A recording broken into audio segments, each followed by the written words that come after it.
He comenzado a leer recientemente, aunque no es el único que estoy leyendo, también he comenzado a leer y a estudiar Deuteronomio y otras cosas más, pero para la iglesia estamos en Primera de Samuel. Y recientemente vimos la vida de aquellos dos jóvenes, aquellos dos sacerdotes, hijos de Elí, llamados Ofni y Finés, hombres perversos, como decía en el texto original, ¿se acuerdan? Benei Belial, hijos del diablo, así dice en hebreo. Y qué interesante, cuando terminábamos un culto un día y nuestra hermana Beatriz me decía, tengo un micro secreto, algo que he descubierto de la Escritura, cuando el sacerdote Elí le dice a aquella mujer llamada Ana, digiere tu vino, mujer ebria, ella le dice, yo no soy una hija de Belial, Yo lo que soy es una mujer acongojada, con problemas, con luchas internas y con un gran dolor en mi alma, porque hasta el día de hoy he querido ser madre y no he podido. Y yo estoy derramando, le dice ella al sacerdote Elí, mi alma delante del Señor. Entonces el sacerdote Elí la despide en paz y le dice, bueno, que el Señor te conceda la petición de tu corazón. Y ella se va y al poco tiempo queda embarazada y da a luz nada más y nada menos que al que escribió estos libros, Primera y Segunda de Samuel. Digamos que sería el último juez, esa larga lista de jueces. Samuel es el último en la lista, un hombre que estuvo 40 años juzgando al pueblo de Israel. Y en el capítulo 4, después de hablar al pueblo y después de bendecirlo, etc., Israel toma la iniciativa de lanzarse a la guerra nada más y nada menos que contra los filisteos. Dice el versículo 1, por aquel tiempo salió Israel a encontrar en batalla a los filisteos. Los filisteos no le estaban atacando. Fueron ellos los que dijeron, vamos a atacar, vamos a encontrar, vamos a ponernos en el camino y vamos a hacerle la guerra a los filisteos. Y dice que Israel acampó junto a un lugar llamado Ebenezer, la piedra que me ayuda, o como algunos han traducido, hasta aquí nos ha ayudado el Señor. Y los filisteos acamparon en Afec, lugar que significa la fortaleza. Ahí estaban uno enfrente del otro, el valle en el centro.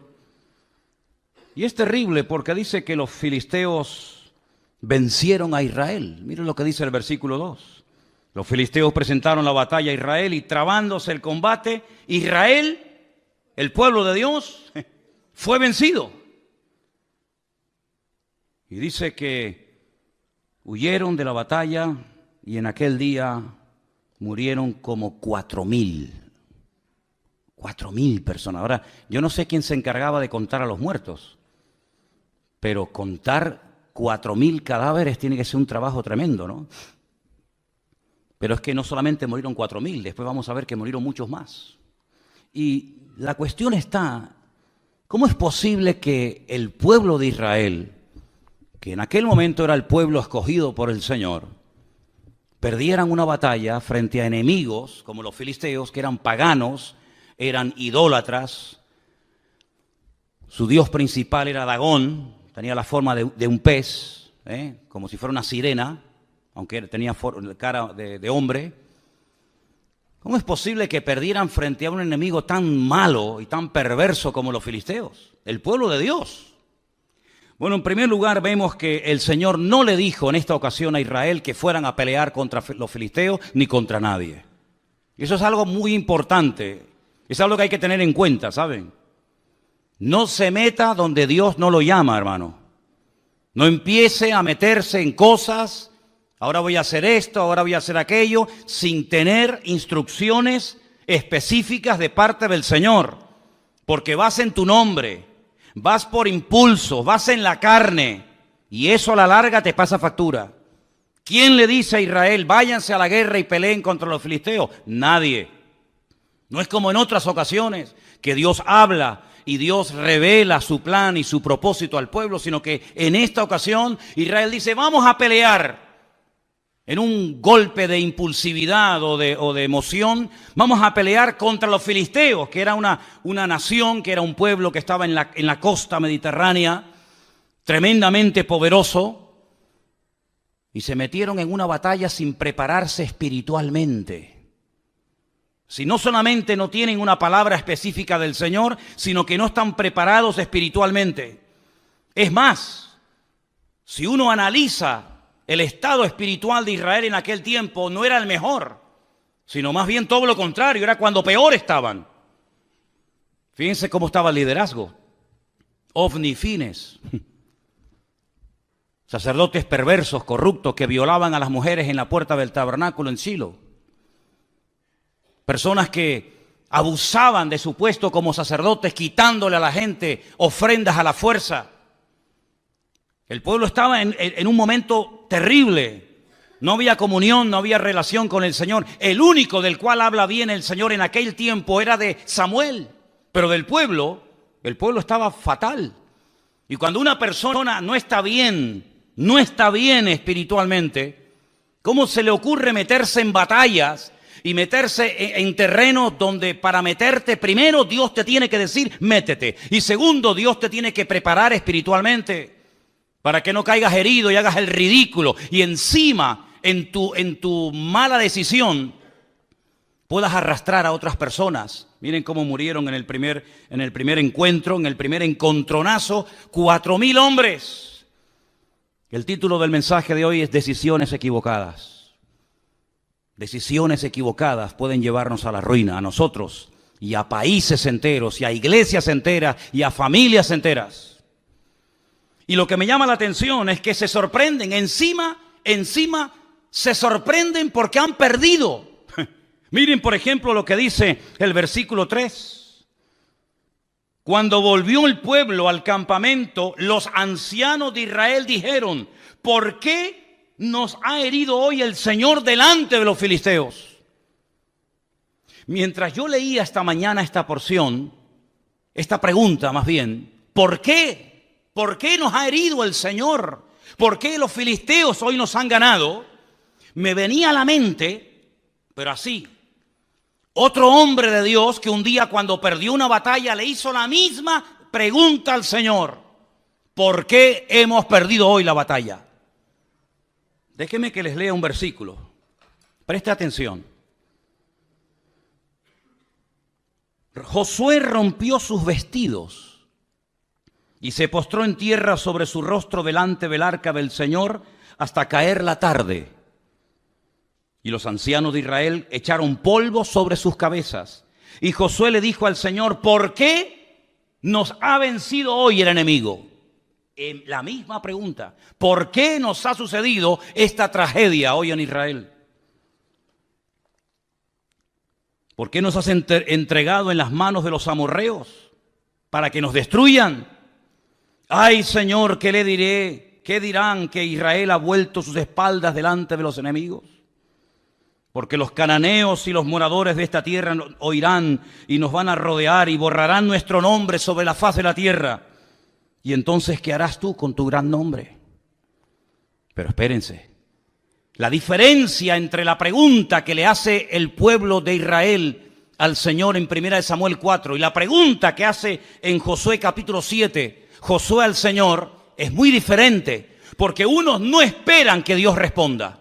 Cuando tú haces una pregunta, espérate a que se te responda. No preguntes y respondas al momento, sino infórmate. Cerciórate si lo siguiente que quieres hacer es lo correcto o vas a seguir metiéndote más en líos. Sin embargo, con Josué fue diferente, porque él rasga sus vestiduras delante del Señor. Él dice, ¿cómo es posible que ayer le ganamos a los de Jericó, una ciudad inmensa, y hoy nos vamos a pelear contra una población, una localidad muy pequeñita llamada Jai, y perdemos? ¿Cómo es posible que al grande le ganemos y al chico perdamos? Y ahora Dios habla y le dice, escuchen, el Señor le dice a Josué, levántate, ¿por qué te postras sobre tu rostro? Israel ha pecado y aún ha quebrantado mi pacto que yo les mandé y también han tomado del anatema y hasta han hurtado, han mentido y lo han guardado en sus enseres. Por esto los hijos de Israel no podrán hacer frente a sus enemigos, sino que delante de sus enemigos volverán las espaldas. Por cuanto han venido a ser anatemas, yo no estaré con vosotros. Levántate y santifica al pueblo. Y todos conocemos el resto de la historia de cómo un solo hombre llamado Acán, quebrantó la orden de no coger, de no llevarse nada a su tienda y traer maldición al pueblo. Y entonces cuando ellos santifican, cuando ellos arreglan el problema, se levantan, van a la batalla y vencen al enemigo. Pero en el caso de 1 Samuel 4 no sucedió así, sino que le preguntan al Señor, ¿por qué nos ha herido hoy el Señor? Y no esperan que Dios les hable. Es que a mí me sorprende algunas personas que se enfadan con Dios, se molestan con Dios porque le han salido algunas cosas mal y no tienen la paciencia y la sabiduría de decir, bueno, Señor, ¿en qué he pecado? ¿Qué he hecho mal? ¿Hay algo que tengo que corregir? ¿O sigo en la línea en la que voy y me voy a ir a la ruina yo y todos los que están conmigo? No esperaron en el Señor, no dijeron, bueno, vamos a estar un tiempo en oración, en búsqueda sincera y genuina de parte del Señor, sino que automáticamente preguntan y mira lo que hacen. Versículo 3, traigamos a nosotros de Silo el arca del pacto del Señor para que viniendo entre nosotros nos salve de la mano de nuestros enemigos. Otro error más. Primer error, ir a la guerra sin que Dios te lo diga. Segundo error, no prepararse espiritualmente. Tercer error, trasladar el arca del Señor sin ningún mandato específico, creyendo que el arca del Señor es una especie de amuleto contra la mala suerte, creyendo que es una especie de talismán, creyendo que es una especie de objeto milagroso o de lámpara de Aladino, que en cuanto haga presencia en el campamento de Israel, todos los problemas se van a solucionar inmediatamente. ¿Cuánta gente se rodea de cruces, de estampitas, de resguardos, de amuletos, creyendo que de esa manera están protegidos contra los malos espíritus, las malas influencias, que Dios está con ellos? ¿Saben lo que demuestran las personas que recurren a cosas creadas por el ser humano para autoprotegerse contra el mundo espiritual? ¿Saben lo que demuestran? Que no conocen a Dios. Porque si conocieran a Dios, sabrían perfectamente que Dios no necesita de nada ni de nadie para proteger tu vida y pelear tus batallas. No tenemos que llevar cruces en el cuello para protegernos de nada. No tenemos que llevar ningún tipo de amuleto, de resguardo para decir, ay, es que por si acaso me hacen algo o por si acaso alguien me hace algo. No, mi hermano, el ángel del Señor acampa alrededor de los que le temen y los defiende, dice la Biblia.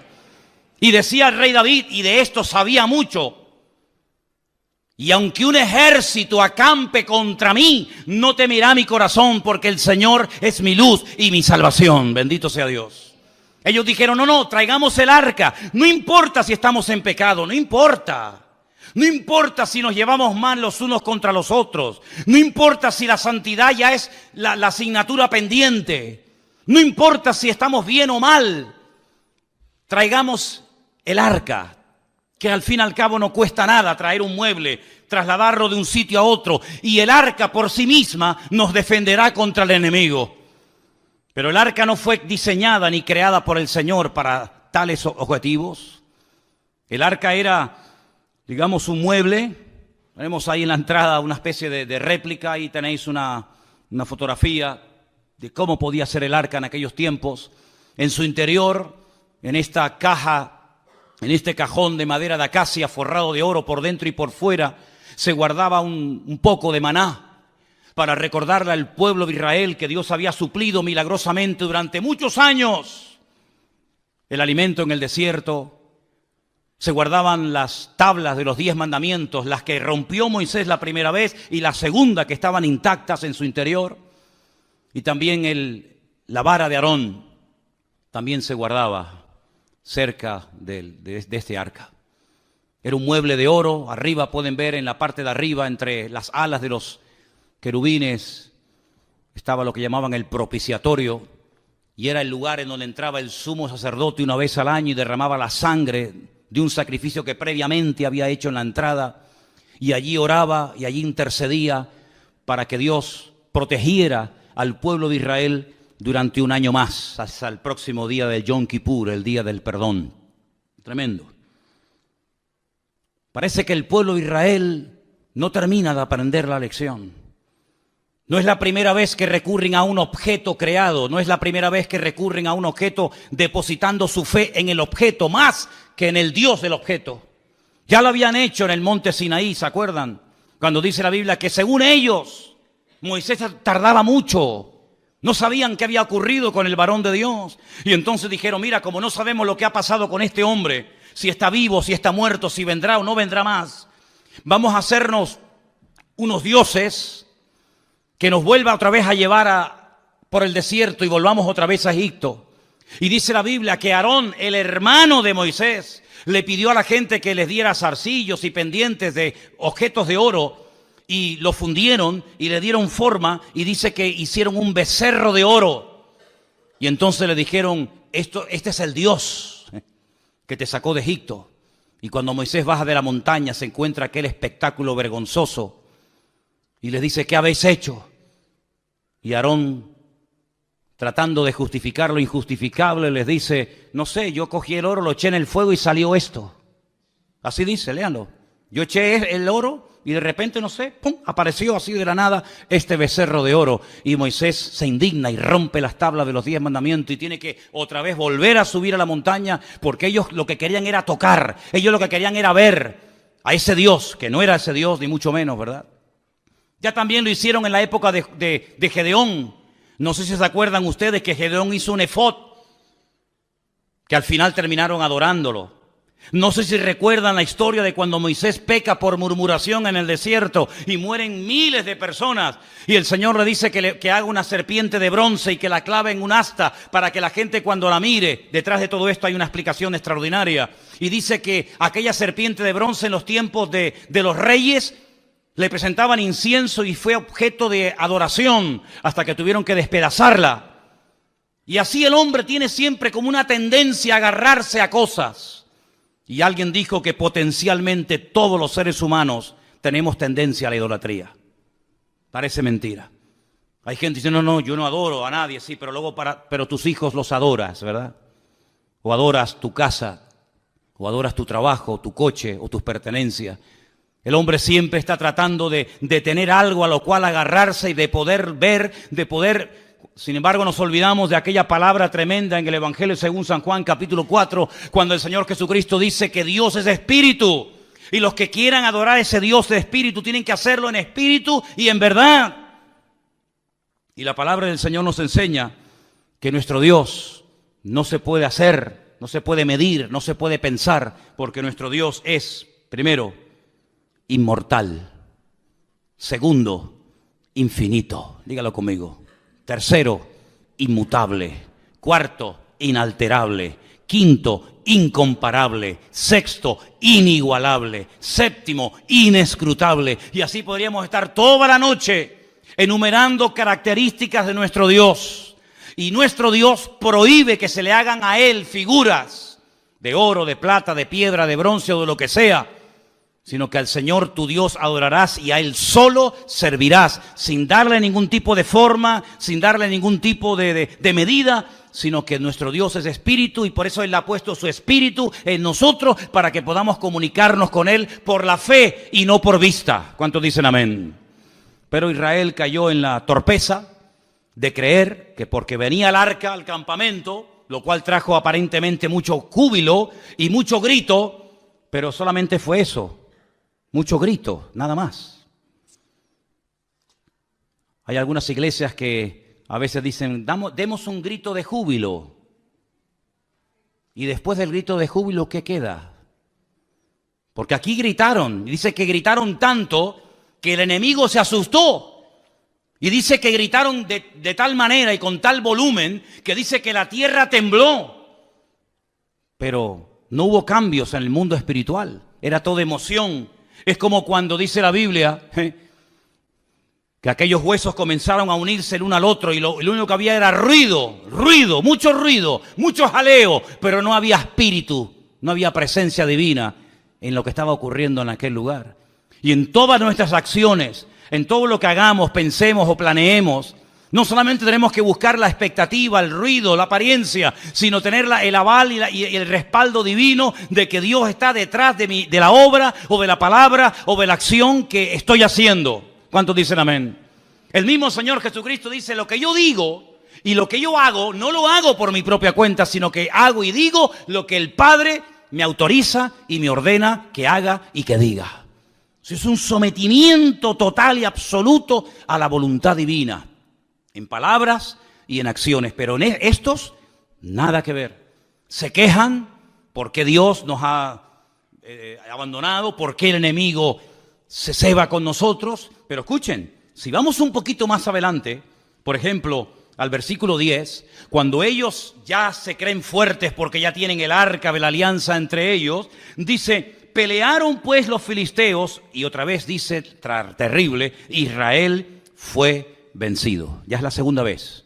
Primera vez te dio una paliza y 4,000 hombres perdieron la vida. Y no aprendes, no hay manera, vas de mal en peor y sigues y sigues y sigues. Pero ¿cuándo nos vamos a dar cuenta que lo natural es un reflejo de lo espiritual? ¿Cuántos millones de veces tengo que decir lo mismo? Que cuando las cosas van mal, Dios te está dando un mensaje que tienes que saber interpretarlo y tienes que pararte y preguntarle al Señor, Señor, ¿qué está ocurriendo? Porque no es como el mundo dice, bueno, es mala suerte, es una mala temporada, no. Sino que la palabra del Señor nos da principios concretos y específicos para que la victoria no sea algo casual, algo esporádico, sino sea la tónica habitual de nuestra vida. Y cuando en mi vida no hay victoria, cuando en mi vida lo único que hay son desgracias, follones, peleas, divisiones, enfermedades, conflictos, etcétera, etcétera, tienes que pararte, querido. Y tienes que preguntarle a tu Dios, que dicho sea de paso, es un Dios de amor, que quiere lo mejor para sus hijos. Señor, ¿qué estoy haciendo mal? No como esto que le decían, ¿por qué nos has abandonado? No, el problema no está que Dios les ha abandonado. El problema es que ustedes han abandonado a Dios. No le eches la culpa a Dios. Como dicen los inconversos que todos conocemos, ¿y si Dios es tan bueno? ¿No has encontrado gente así? Bueno, si Dios es tan bueno, ¿por qué se mueren los niños de hambre? ¿Y por qué hay guerras por aquí? Como si Dios fuera el culpable de todo eso. Y aquí está esa actitud reflejada. ¿Os dais cuenta que el corazón del hombre, da igual si es en el Antiguo, en el Nuevo Testamento, en la Edad Media o en el tiempo presente, el corazón del hombre es igual? Siempre tratando de buscar el chivo expiatorio, siempre tratando de echarle la culpa a algo o a alguien, menos a sí mismo. Claro, hemos perdido la guerra porque nos has abandonado. La culpa la tienes tú. Porque yo fui a la guerra, yo afilé mi espada, yo me fui con mi coraza, con mi yelmo, con mi jabalina, me fui preparado, pero tú no me apoyas, tú no estás conmigo, tú no me respaldas y por eso las cosas me van mal en la vida. No caigas en ese error. Los que hablan así son los que no conocen a Dios. Los que conocen a Dios pueden llegar a decir, aunque Dios me mate, lo seguiré adorando, porque yo sé que mi Redentor está vivo. Pero los que hablan así, ¿por qué nos has abandonado?, son los que están mal e intentan condenar a Dios para justificarse a sí mismos. Es como en una de las conversaciones profundas que Job mantiene con Dios, donde él intenta presentar argumentos convincentes. Y hay un momento en el que Dios le interrumpe y le dice, pero querido Job, ¿me vas a condenar a mí para justificarte tú? No, queridos. Cuando las cosas en la vida no ruedan y no salen en lo natural, en lo espiritual, en todas las áreas de nuestra vida, no hay bendición, no fluye la bendición de Dios, no tienes una vida atractiva, una vida que la gente diga, yo quiero ser como esa mujer, yo quiero ser como esa familia, yo quiero ser como ese hombre. Cuando tu vida es una vida de tragedia, de desgracia, de lío, de follones, cuando tu vida no es una vida que sea luz, sino es tiniebla, tienes que pararte y no echarle la culpa a Dios, sino preguntarte, Señor, ¿qué estoy haciendo mal? Y el Señor te va a hablar, como le habló Josué, ¿visteis?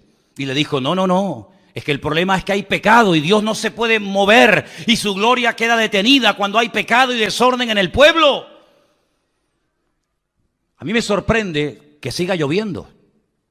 A mí me sorprende que podamos seguir respirando. A mí me sorprende que aún estemos con vida. Y no es por nuestros méritos, sino es por la misericordia y por la gracia de nuestro Dios, ni más ni menos. ¿Estamos de acuerdo, hermanos? Vuelven a pelear y miren lo que pasa. No han aprendido. Hermanos, si no aprendemos de la historia, la volveremos a repetir. Así dijo David Ben-Gurión, primer presidente de Israel. Si no aprendemos de la historia, volveremos a repetir los mismos errores. Y me da la impresión de que hay muchos líderes políticos a nivel mundial que no han aprendido de la historia y que vuelven otra vez a repetir la historia y los mismos errores, y aún peor que en el pasado. Pelearon los filisteos, Israel fue vencido, huyeron cada cual a sus tiendas y fue hecha muy grande mortandad, pues cayeron de Israel 30.000 hombres de a pie. Primeramente habían caído 4.000, ahora 30.000, ya van 34.000 muertos. Pero cuando tú abres una brecha al pecado, el pecado siempre va más, es como un cáncer. El cáncer no va menos, el cáncer cada vez va más, amigo. Y si empezó de una forma muy sencillita y ahí prácticamente inapreciable, como no se actúe inmediatamente, eso se va a extender y cuando quieras meterle mano es demasiado tarde. No solamente ya han muerto 34.000 hombres, pero 34.000 hombres significa, no digo todos, pero muchos tendrían hijos. ¿Cuántos miles de niños quedaron en aquel tiempo huérfanos por una mala decisión? ¿Cuántas viudas? Porque la mayoría de estos hombres que iban a la guerra eran mayores de 20 años. De hecho, si no tenían 20 años o más, no podían ir a la guerra. Y a esas edades, la mayoría de los hombres ya estaban casados. Es decir, que no solamente quedaron miles de niños huérfanos, sino miles de mujeres quedaron viudas por una mala decisión. Pero no solamente fue eso, sino dice que en aquel segundo encuentro de Israel contra los filisteos, los dos hijos del sacerdote Elí murieron, Ofni y Fines. Versículo 17.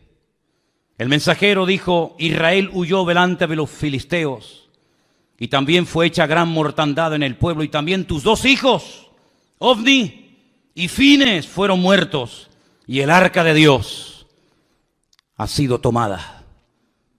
Ya están muriendo hijos por culpa de los padres. Ya no solamente son los padres los que mueren, también son hijos los que están muriendo por las malas decisiones de los padres. Jesús dijo en una ocasión una palabra tremenda, que a veces se cita así muy a la ligera y no nos paramos a pensar en la profundidad que contiene la misma. Él dijo: los tropiezos, no os engañéis, siempre vendrán. Es como cuando dijo: los pobres siempre estarán en el mundo. Cuando queráis podéis ayudar a los pobres.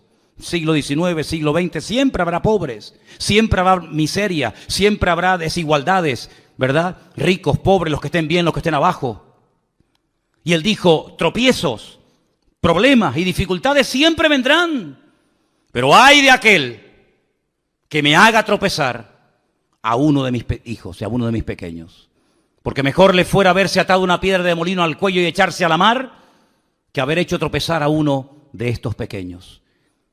Si te quieres reventar y hacer lo que te da la gana, hazlo, allá tú, con tu conciencia y con tu Dios.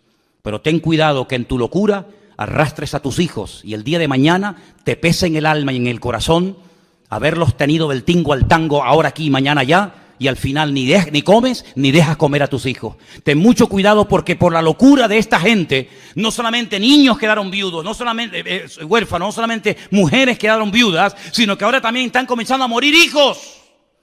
Y es terrible cuando a veces por nuestras decisiones equivocadas, vuelvo a decir, decisiones equivocadas, título del mensaje de hoy, hacemos tropezar a otras personas que nos siguen, pero no porque te apoyen, sino porque no les queda otro remedio.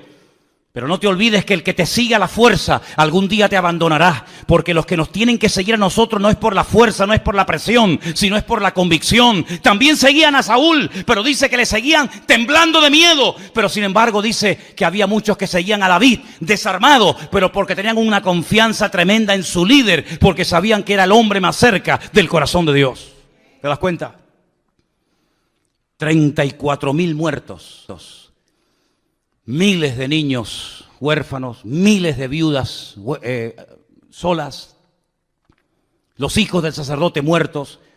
Pero hay más todavía, hay más todavía. Porque no doblan su corazón delante de Dios, porque no se humillan. Y cuando no se humilla el pueblo, cuando no pide perdón, el diablo se ceba y el diablo va por todas. Y ahora les roba el utensilio más sagrado en toda la historia del pueblo de Israel. El arca del pacto. El Aarón Berit. El arca del pacto. Esa palabra pacto en hebreo es Berit. Es una palabra sagrada, es una palabra que tiene una connotación espectacular, porque un pacto no es un contrato. Un contrato se quiebra, se rompe cuando uno de los dos no cumple las condiciones. Pero los pactos que Dios ha hecho no se quiebran. Los pactos de Dios son eternos. Y ellos traen ese mueble que es el símbolo, es la representación física, tangible y visible de un pacto que un Dios eterno ha hecho con un pueblo que le está siendo infiel. Y lo que recurren es al tipo, al símbolo, en vez de al Dios del pacto. Qué tremendo cuando aquella mujer llamada Helena se dedicó a ir por Tierra Santa, sobre todo por Jerusalén, buscando reliquias. Era la madre de Constantino, supuestamente el primer emperador romano convertido o que reconoció y emitió el cristianismo como la religión oficial del Imperio Romano. Y fue a Jerusalén y comenzó a buscar el lugar donde Cristo había muerto. Y fue a Jerusalén buscando la túnica que le habían quitado los romanos cuando estaba clavado en la cruz. Y fue a Jerusalén tratando de encontrar astillas de aquella cruz y los clavos y las espinas y la sandalia y esto y aquello. Y ahí comenzó todo un negocio y toda una parafernalia litúrgica y religiosa acerca de cosas, ¿verdad? Y la gente hasta el día de hoy adora y se agarra y se aferra a cosas, al fin y al cabo creadas por el ser humano. Y cuando vamos a Israel yo le digo a la gente, ¿y qué más da? ¿Qué más da? Si sobre esa piedra el Señor se inclinó, se sentó o lloró, ¿qué más da? No deja de ser una piedra, no adoremos las cosas, adoremos al que vive por los siglos de los siglos, amén. Sin embargo, el hombre, como dije antes, tiene una tendencia brutal a la idolatría. Y si no tiene nada o a nadie a quien adorar, recurre a la peor de todas las idolatrías, que es la egolatría, que es adorarme a mí mismo y decir yo soy el dueño, yo soy el Dios. Y encima le digo al verdadero Dios, tú no existes, el que existe soy yo. Esa es la peor de las idolatrías. Y esto es lo que le pasó al pueblo de Israel, un pueblo que tenía que ser cabeza y se convirtió en la cola y en el hazmerreír de los filisteos en aquella época. Quiero que volvamos a ver esa imagen donde veíamos el territorio que ocupaban los filisteos en aquella época. Esa franja mediterránea larga, de más de 50 kilómetros de largo, en color rojo, era el territorio que en aquellos tiempos ocupaban los filisteos. Los filisteos no eran originarios de allí, no. Los filisteos eran un pueblo, la mayoría de los historiadores dicen que puede ser que vinieran de la isla de Creta, no eran oriundos de Canaán, eran de otro lugar que decidieron trasladarse en barco y tomar posesión de esas ciudades tan importantes que hasta el día de hoy existen. Por ejemplo, tal vez la ciudad más famosa que tenía los filisteos en aquel tiempo, que sigue existiendo hoy en día, es la ciudad de Gaza. ¿Quién no ha oído hablar de la franja de Gaza? A continuación estaba la ciudad de Askelón, donde murió ¿quién? Sansón, en el templo del dios Dagón. A continuación estaba la ciudad de Asdod. Estamos hablando de ciudades preciosas. He tenido la oportunidad y el privilegio con Elena de visitarlas. La ciudad de Askelón es una belleza de ciudad, Asdod, ni te imaginas. A continuación estaba Ecrón y a continuación estaba Gat. Son las 5 ciudades de los filisteos. Las 5 piedras que David cogió del arroyo era para matar a los 5 gigantes de las 5 ciudades más importantes del Mediterráneo, en aquel tiempo dominadas por los filisteos: Gaza, Asdod, Askelón, Ecrón y Gat. Ellos controlaban la salida y la entrada de mercancías. Los puertos principales, los puertos que en aquel momento operaban, estaban allí. Y ellos podían otear al horizonte las naves que venían con suministros y también controlaban la mercancía que salía del país. Es decir, los filisteos eran expertos en oprimir la economía del país. Eran expertos en decir, esto entra o esto no entra. Esto sale o esto no sale. Es decir, no eran enemigos que solamente peleaban cuerpo a cuerpo con Israel, sino eran enemigos que atacaban el suministro de mercancías, ¿verdad? Toda la infraestructura de los filisteos era precisamente evitar que económicamente el país prosperara, porque ellos eran los que permitían o impedían que las mercancías entraran o salieran del país. Qué interesante, ¿verdad? Cómo cada uno de los enemigos que se afincaron en la tierra de Canaán, cada uno de ellos tenía su característica. Qué tremendo cuando aquel filisteo desafía al pueblo de Dios. Lo vamos a ver más adelante en estos próximos días en el libro de Samuel. Y cómo David reconoce, cómo David discierne espiritualmente que detrás de ese gigante, detrás de esa masa de carne, detrás de ese hombre natural, hay un poder, un principado espiritual que lo que intenta es ahogar y lo que intenta es amedrentar y asustar al pueblo de Dios. El arca es robada, se la llevan los fariseos a su tierra. No es que obraran mejor que los israelitas, pero a veces, escúchame bien, los inconversos son el látigo que Dios utiliza para tratar con tu vida. Escucha bien esto que te acabo de decir. Tal vez lo has oído o tal vez la primera vez en tu vida que un pastor te dice esto. Ten cuidado porque si no escuchas la voz de Dios, si no prestas atención a la voz de Dios, puede ser que Dios le permita a algún inconverso golpearte y humillarte para que busques a Dios sí o sí. No te olvides que Dios puede utilizar al faraón para decirte ven y toma tierras y vive de maravilla, o al mismo faraón o a otro lo puede utilizar para amargarte la vida y para impedirte y coaccionarte tu libertad. Dios puede utilizar a un Nabucodonosor para destruir a un templo y para destruir una civilización y para destruir a todo un pueblo y una ciudad, y al mismo personaje el Señor lo puede utilizar para levantarte y para prosperarte y ponerte con autoridad y con poder en Babilonia, como fue el caso de Daniel, Mesac, Abednego y Misael. No te olvides que Dios puede utilizar a un Ciro, ¿verdad?, para volver a reconstruir el templo, o puede utilizarlo para destruir el templo. En otras palabras, Dios quiere tratar con tu vida sí o sí. En esta iglesia o a la que vayas, no puedes huir del trato de Dios. Si no le escuchas por las buenas, tendrás que escucharlo por las malas. Si no le atiendes por lo espiritual, te tocará la fibra física, y si no la mente, y si no la economía, y si no la familia, pero sí o sí, Dios no se va a detener, sino que Dios tiene un propósito y un diseño para nuestra vida, y Él puede utilizar al jefe que te paga no pagándote, o puede utilizar al jefe que te paga para bendecirte y para ayudarte, o para amargarte la existencia y la vida, y puede utilizarlo para ponerte en el puesto de trabajo que anhelas y quieres tener, o para ponerte en el sitio donde jamás en tu vida te gustaría entrar y pisarlo. En otras palabras, Dios puede utilizar el martillo, la mula, el perro, el sol, la luna, las estrellas o lo que haga falta. Pero a Dios no lo va a detener nada ni nadie, porque Dios dice que no parará de obrar en nosotros hasta que Él venga a buscarnos y quite nuestras arrugas y quite las manchas de nuestra vida. ¿Cuántos dicen amén? Por eso, queridos hermanos, entremos por las buenas en el trato de Dios, porque yo dije en una ocasión, y creo que algunos lo recordarán, que al listo, con una simple mirada, capta el mensaje. Pero al tonto, ni tirándole piedras, se entera de la película. Era como antiguamente, los padres miraban a los hijos y le transmitía telepáticamente un mensaje que el chiquillo interpretaba al momento. No hacía falta traductor de Google ni vainas raras, sino que la simple mirada del viejo, cuando coincidía con la tuya, te estaba diciendo o te quedas quieto, o cuando vaya a casa te meto un cogotazo que te vas a enterar, malcriado.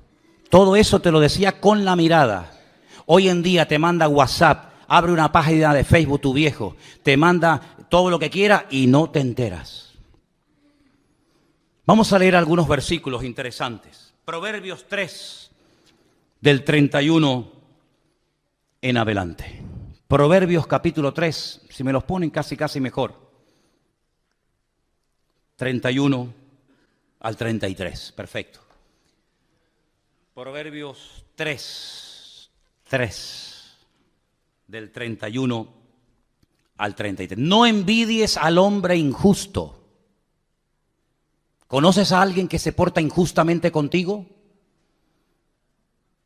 ¿No? Bueno, yo sé que ustedes siempre están en otro nivel, están en una dimensión espiritual a la que yo todavía no he llegado, pero si algún día conoces a alguna persona injusta que le va bien, tiene un buen coche y tal y cual, dice, no lo envidies, no tengas envidia del injusto, ni escojas ninguno de sus caminos, porque el Señor abomina. Ay, nos habían dicho que Dios ama al pecador y aborrece el pecado. ¿No nos habían dicho eso? Pues es que eso no está en la Biblia.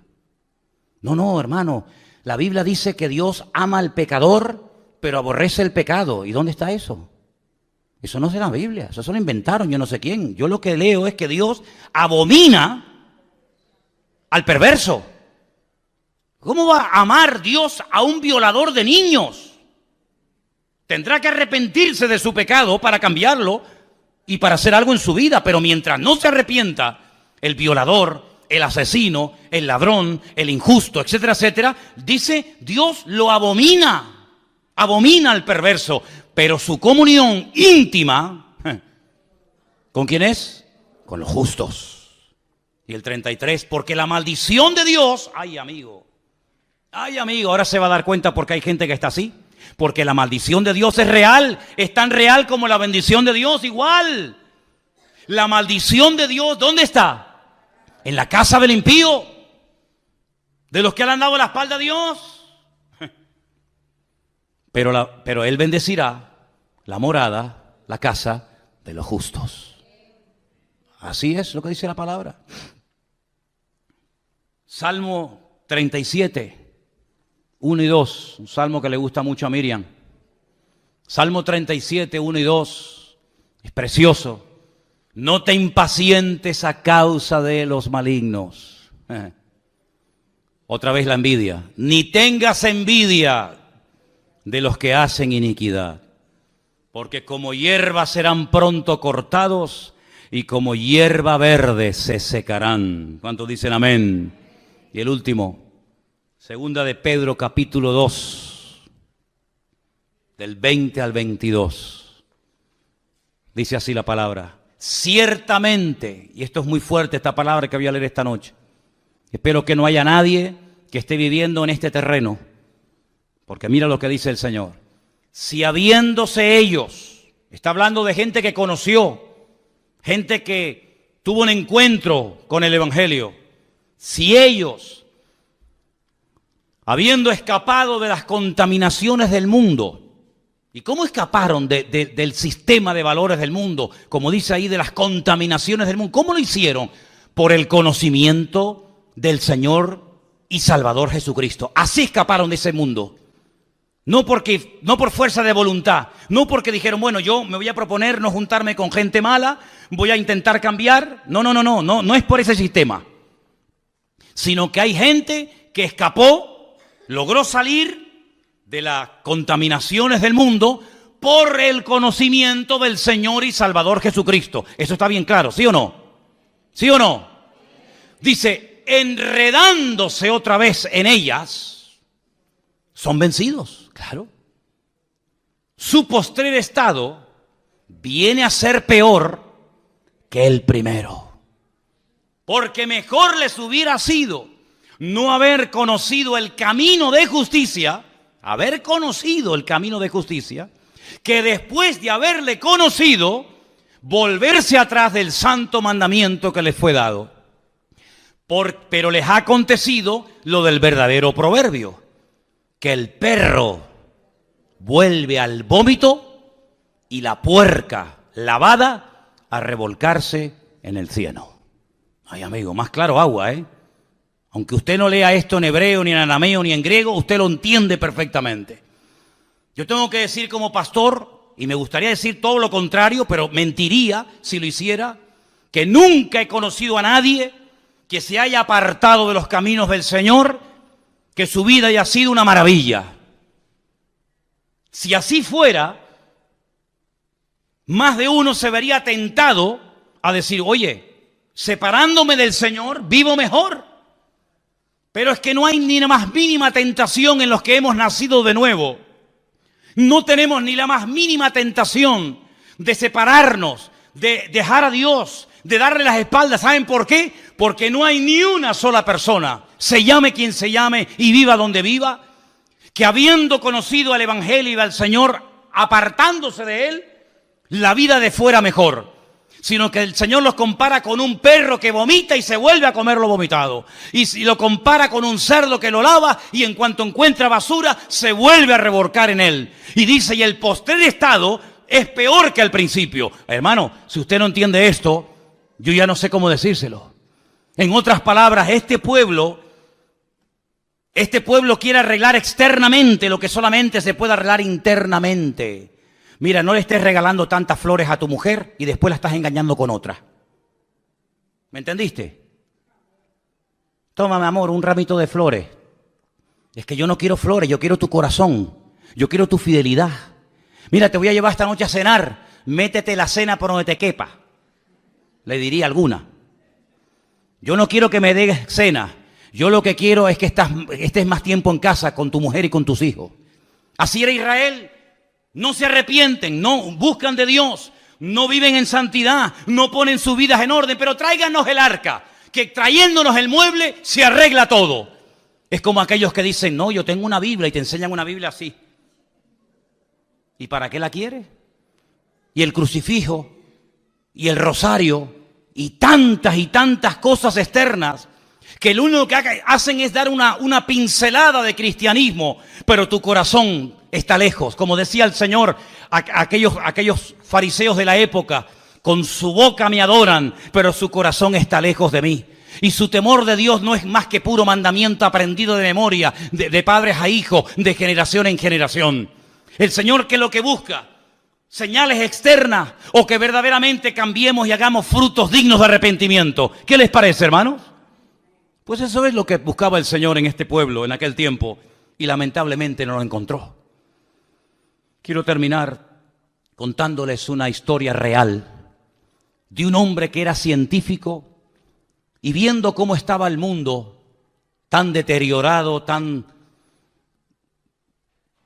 pésimas condiciones, intentó en su laboratorio encontrar la respuesta a los males del mundo. Y ahí estaba de noche y de día con sus fórmulas químicas y matemáticas y esto y aquello, tratando de encontrar algo, no sé, algo, una pastilla, un remedio para los problemas del mundo. Pasaba horas y días, semanas enteras en su laboratorio, tratando de encontrar el remedio para los males del mundo. Y cuando estaba allí metido con todo su trabajo y con toda la faena, de repente entra en el laboratorio su niño pequeño de 6, 7 años, revoltoso, toqueteando, jugueteando con todo. Y el padre sabe que no va a poder seguir trabajando porque el chiquillo era muy inquieto. Y entonces no se le ocurre otra cosa al padre que coger una revista donde hay un mapa del mundo, lo arranca, la corta en pedacitos y le dice al niño, toma, tú solo, quiero que arregles el mundo, quiero que pongas cada continente y cada ciudad en su sitio, cada país en su sitio. Y le da esas hojas del mapa rotas y un trozo de una cinta adhesiva para que lo arregle y se lo traiga al padre. El padre dice, bueno, ahí lo tendré aburrido y me dejará trabajar tranquilo. Al poco rato, el niño se acerca al padre y dice, papá, ya está todo arreglado. El padre le dice, no puede ser, no puede ser. A ver, muéstrame qué es lo que has hecho. Y efectivamente, le muestra el mapa perfecto, todo pegadito con cinta adhesiva, cada país en su sitio, cada continente en su sitio, todo en su lugar. El padre se queda sorprendido y le dice, pero hijo, ¿cómo has sido capaz tan rápido sin conocer tú al mundo, sus ciudades, sus países, sus continentes, ¿cómo has sido capaz de arreglarlo tan rápido? Y le dice, papá, es que yo no sé arreglar el mundo, pero cuando arrancaste la hoja, yo vi que por detrás